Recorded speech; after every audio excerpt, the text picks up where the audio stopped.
There's an ancient tower in the middle of the North Atlantic. Part 7. Posted by FishermanTales. The void took me into its inky blackness and set me down in another stone room. I was standing, disoriented from having gone from swimming to standing in the blink of an eye. The room was small, at least compared to the vast spaces I had been prior. Above me I could see the void, a black hole of nothingness. There wasn't any water in this room aside from that which dripped from my wet body. Candles were spread in a circle along the edges of the floor. Their light glimmered off something near my feet. The sword. I had assumed it had drifted to the bottom after I had dropped it into the void. I knelt down and picked it up. A feeling coursed through me that's tough to describe, like a reunion with an old friend. The room was empty aside from the candles. No door, nothing. I began to wonder why traveling through this tower was so complicated.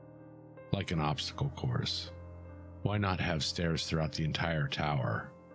Thor had mentioned that demons, which at the time sounded like an exaggeration, collected the swords he had forged and took them to the lower chamber.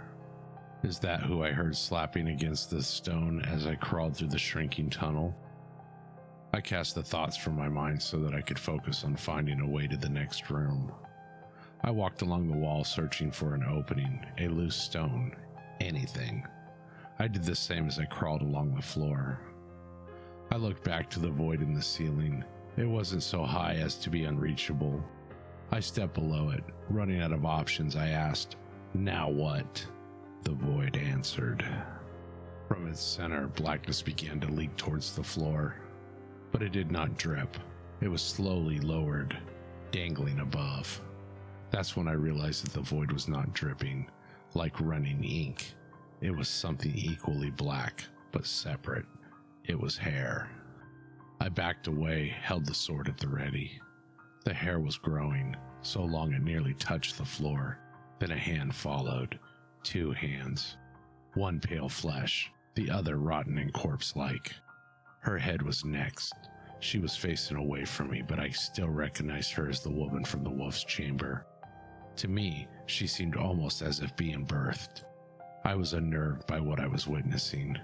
There was nowhere for me to go, nowhere to run, nowhere to hide. I did not blink. It felt like a risk to do so, but it didn't matter because in a flash the woman appeared on her feet facing me. It was as if I had a lapse in memory. I gasped. She glared at me behind a curtain of hair. "Are you ready to continue?" she asked. I swallowed and said, "Yes." She lifted her head slightly as if her intention to move had been interrupted. "You have questions?" I don't know what gave that away, but I absolutely had questions. So many questions. I didn't even know where to start. My mind spun in circles. Where am I? It is many things. A prison, a home, a gateway. A gateway? You'll see. Who are you? Hell. A chill spread through me. Hell is what I heard. Same as when the giant said it. This was hell, I thought, and this woman a devil? Your name is Hell? She nodded. Does this gateway lead to hell? It leads to many places, I thought for a moment. I'd never heard Satan referred to as the place he ruled over, hell, but I did not realize at the time that she was not Satan, and this was not hell. Similar, I'd come to learn, but different. Who is the one that waits below? He is the fate of the gods. I don't understand. You will. Are you aligned with him? My father is, and I'm aligned with my father. I was confused. Her father? That must be Satan, I thought. But if Satan was not the one who awaits below, then who was? There was a sudden coolness to the air and whisper that crawled at my bones. "Come to me," it said.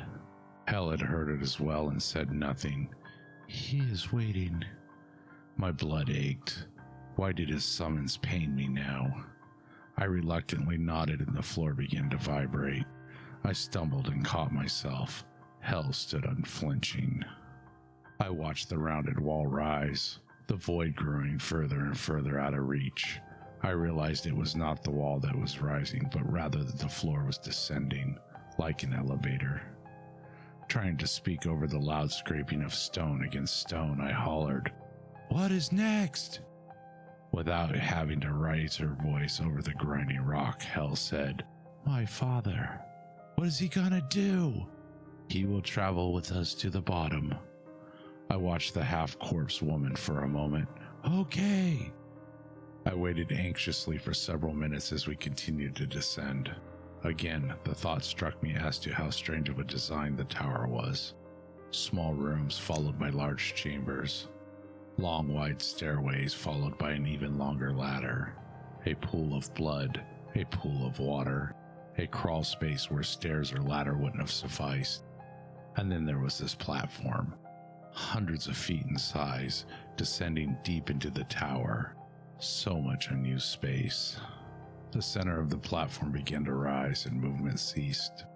The chamber fell silent. I looked upwards towards the void, now a distant speck. Hell stepped to the center and into the hollowed out stone block now jetted from the center of the floor.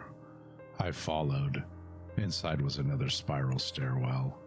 Again, I was perplexed by the design of this tower. I've experienced more consistency in dreams than in this place.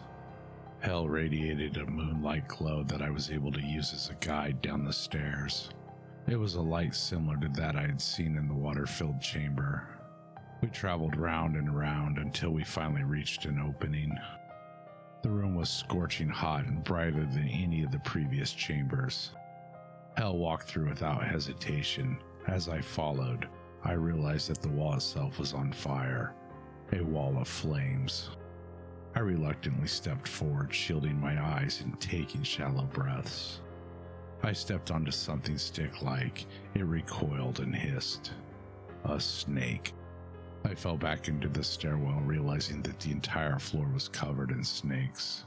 Hell stood amongst them, waiting. I do not trust snakes, not even the non-venomous ones. To say I was frightened is an understatement. These were certainly no giant serpents like I'd seen in the water-filled chamber above, but this chamber lacked the fear of drowning. The desperation for air. I can look past certain fears when I'm fighting to survive. Here, there wasn't anything to distract me other than snakes. They began to slither away, all moving towards each other. They met at a spot next to Hell and began to pile onto one another, stacking, twisting, forming into something. Legs, waist, torso. Snakes slithered further up the shape. Arms. They curled into a ball atop the shoulders. A head. The snake's formation was complete. It moved towards me. With each step, several snakes would fall, only to slither up the others back into place. I held up my sword and slid further back into the steps. The figure kept approaching. The snakes began to morph into human legs and then upwards to the rest. As the figure was standing directly in front of me, it had completely changed into a flesh and bone human. Tall and lean and clothed in emerald linen. His red hair dangled past his ears and stopped at his angular jaw. A pointed chin highlighted by a pointer goatee sat below his mischievous grin. His nose was sharp and his eyes were narrow. His brow arched in an immense manner contrary to his smile. His following words sparked more confusion. "Oh, how disappointed I am that you've returned." His speech was playful, but in a sarcastic sort of way, with a hint of resentfulness. "Oh," I began to stutter. Who are you?" "Oh, you really don't remember." The man turned to Hell and laughed. "I'm going to enjoy this." He faced me again and knelt down, placing his elbows atop his knees. He stared hard into my eyes. "I'm going to enjoy this very much." Thank you for taking this journey with us tonight. I hope you enjoyed part 7. Please, if you like my content, remember, like, comment, and subscribe. And until next time, good night.